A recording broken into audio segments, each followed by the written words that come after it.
Yeah, viewers all over the world. For some of you that are seeing me for the first time, call me Ogbuefi, Eze-Ana, Ugochitubelu na Oraifite. Or you call me Akachuko. Ezigbo aha m bụ Chukwu nọnyere m enwe na m. I'm an ancient high priest. Abụ m onye isi nchụaja na Ugochitubelu ọdịnala temple. Anyị na-agba afa miri emi rụkwazị ọrụ mmụọ dị iche iche. Abụkwazị m onye isi nchụaja na ọdịnala Restoration Evangelical Mission, bụrụ onye mgbasa ozi ọdịnala Igbo. So you can call me a priest or an evangelist. I will answer. My mission is to help people live better life.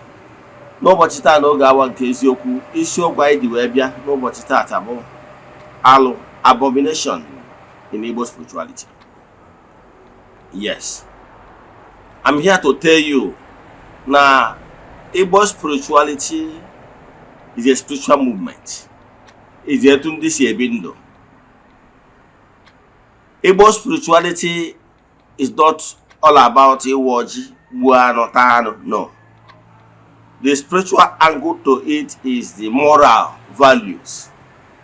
And where the do's and the don'ts, what you must avoid. In Igbo spirituality, and where the morality. Because when Chukwu created the entire universe, he gave mandate that you must not do this, you must not do that, in order for you to remain my child, in whom I'm well placed.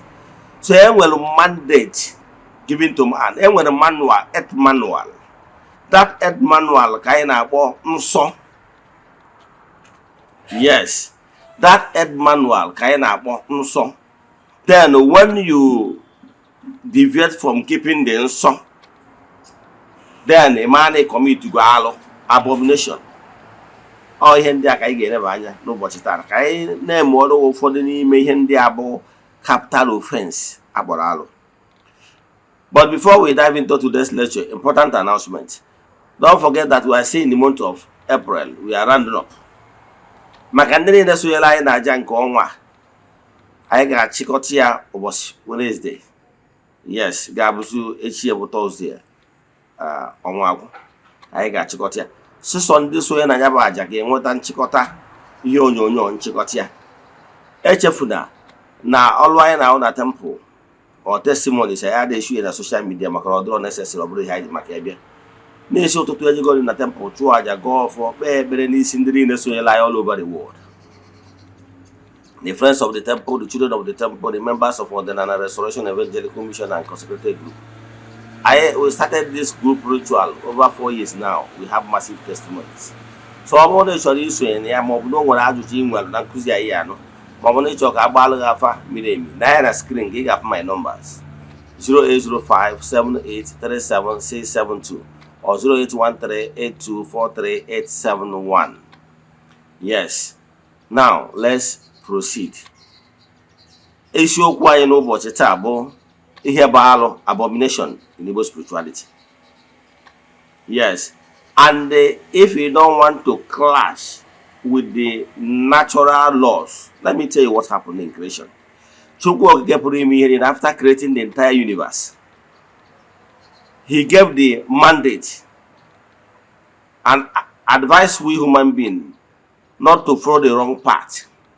Ga-eduba n'ịna n'iyi. Ọ sị nwa m, ekere m mmiri ka ọkụ mana soro mmiri maka na mmiri bụ ndụ. Whenever you go against the natural norms, the natural forces will dealt with you. That is sure, what I can tell you with fact.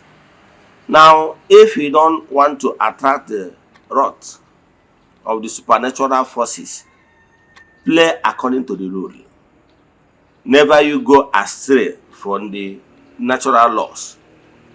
Let me give you an example. Every creature must obey the laws of the master. Chukwu Okike pụrụ ime ihe is the master, the creator of the whole universe. He created the whole universe and advises us to obey the rules. The same way the car manufacturers, after building the automobile, they now have what they call manual, car manual, and advises any user or any future buyer for you to enjoy this car, you must be doing this, you must be doing this, you must avoid this. That is the only way you enjoy that automobile without that automobile consuming you. The same thing, Chukwuokike, the creator of the whole universe, created manual known and called 10 Commandments. It's a command that you must obey. And that 10 Commandments has been in existence from time immemorial. It's not a Christian document. Yes. And 10 Commandments is a law given to man from time immemorial. We, the Igbos, the ancient people, has been abiding by it. But you know, during those times, and when they had the documentation, and when they had the library. So what we normally do is Onyamotanwa moonlight play. You download the whole laws to your child by telling your child, Nwam n'obodo anyị na ihe anyị na-asọ na onye ikwu gị na onye ibe gị bụ nwanne gị, na nwanne anaghị edina nwanne ya, nwanne anaghị anụ nwanne ya, iji gwasị na onye abụ nwanne gị, whether from the mother side or from the father side, or nwanne gị ka ọ bụ. You cannot marry, you cannot date. The same laws dịkwa n'ebe nna nọ na nna ama edina nwa ya. He cannot lust after your own because it's your flesh, both mother and father. I have to go na-eme n'ụwa. I na-anweta story sometimes, you know, na nne na lost after his son. Whenever nothing Musa no go here forget. So alụkwa nwa ka ọ bụ. Mgbe ụfọdụ fụkwa na nna na lost after his own daughter, thinking, he can mess well to child this beautiful damsel, another person, you know. The person is the same because no one can mother to the corner. You know, yeah? So now you must have self-control. Now in creation, abomination. I will list some of them. And Igbo na some. Because once you go against those unso, you have defied the land, you have secreted the land. I say maki hini metali ihe nsọ ani na ga akpụ to appease the mother earth for going against her rule. So na Igbo obodo ọbụla nwere nsọ ana dị na be ha.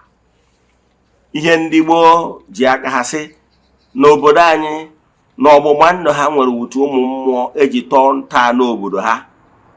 Ha wee tie ọfọ n'ala wee kwuo na ihe dị etu aba alụ na be anyị. Na Igbo nwanne anaghị anụ nwanne ya. Kama na abịazi n'ụwa kịta nwezie lost. So ọtụtụ ndị mmadụ na-achọzi ka ha dissect ya by ịkwụsị na ihe bụ alụ abụrụ alụ. Imagine because na nwere difficulties control onwe you wee sizie na arụ abụrụ alụ because you have been sleeping with your step brother and those negative acts have eaten deep. Therefore you begin to justify it by telling your followers or telling who cares that no bụrụ because no bụrụ you are deceiving yourself. What you are committing is achọrọ nka ngwa gị gbasara our new website, Eziokwu TV website and Eziokwu TV app. Our website domain name is www.eziokwutv.org. O-R-G. Then more we get a Google Play Store, download Eziokwu TV app. With these downloads or login to website, you can view Eziokwu TV on the go anywhere you are all over the world.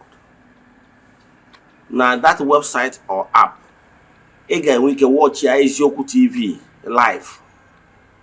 as it's showing on Ezioku TV television. You'll be able to watch it the same way on your phone or television or whatever you used to log in. And they be an website app where you can watch our Nollywood movies there.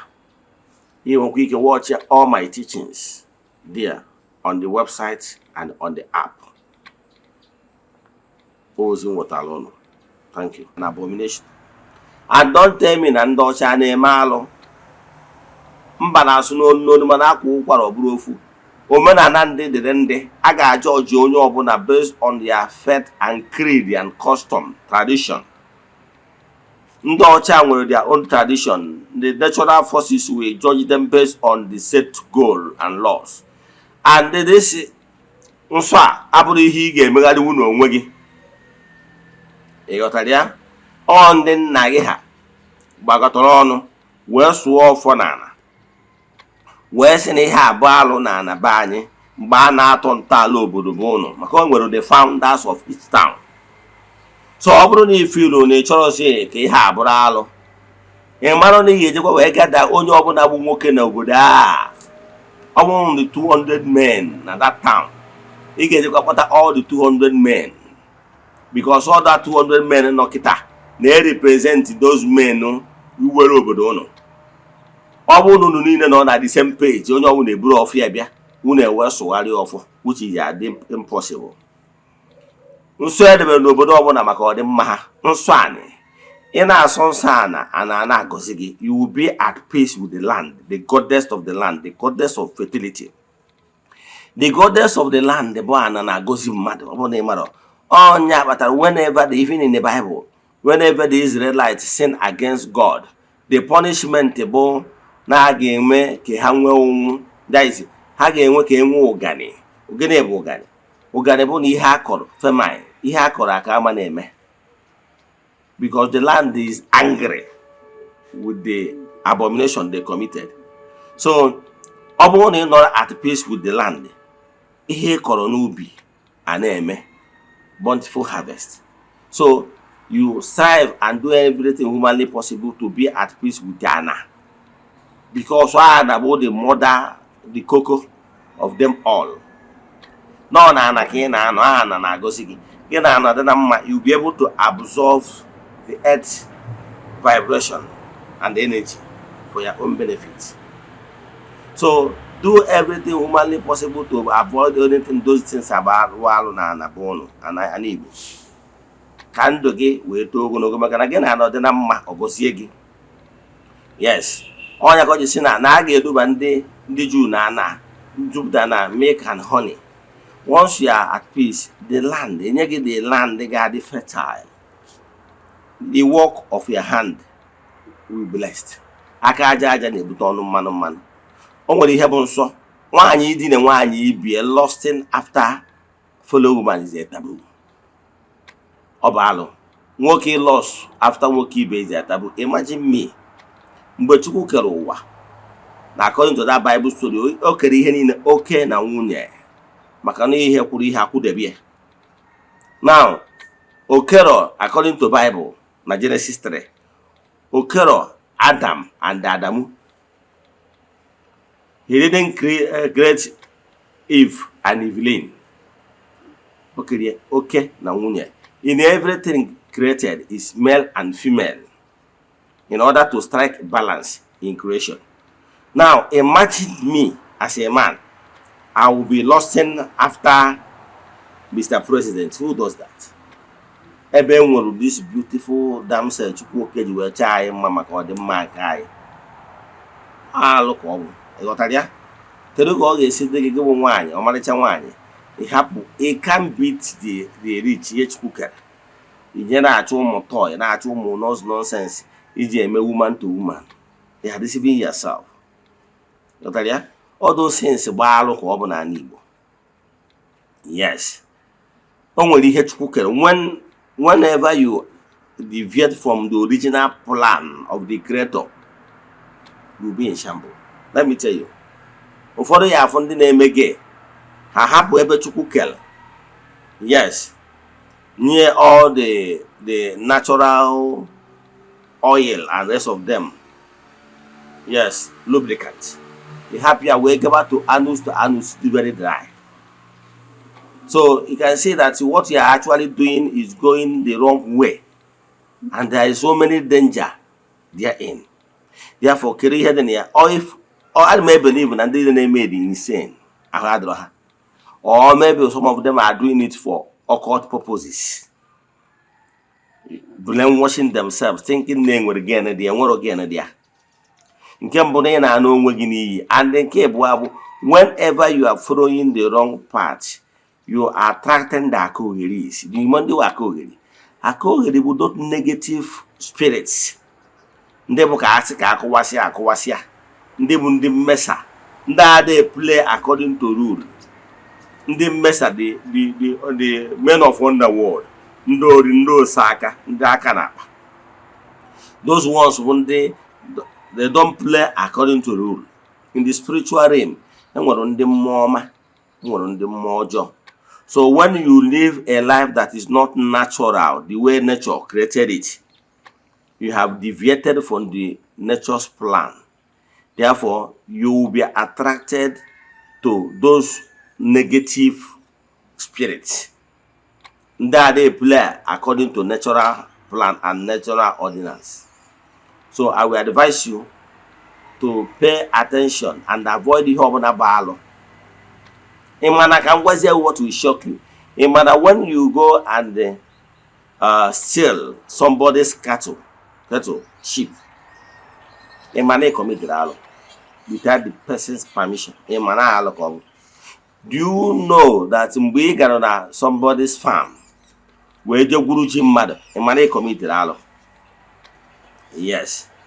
That you cannot trespass. Do you know when you, as a son, slept with your stepmother? Your father is here alive. Then, for your mind, you want to help your father. You go and sleep with his wife, and your father is here alive. Yes. When you sleep with a minor, somebody that is under your care to nurture. Something that is under your care is still a minor. When you sleep with your animal, name mother name now. In one idea, and what for the 2-3 have Igbo, I got to give me avoid. Nature can do nature kissing by Nike, you must avoid those things of wallow. Yes. You are not permitted to sleep with your brother's wife when your brother is still alive. Yes. Ordinary Igbo does not support promiscuous lifestyle. For any reason, your brother cannot get job done. And with the process, I'll get in the open. But those things you are sneaking is a taboo because it's not processed. And with the process, even if you want, and with the process, the whole thing, the arrangement will be done in the open. Before I go down malo, no go abonye kuchironye deto. Can you see about?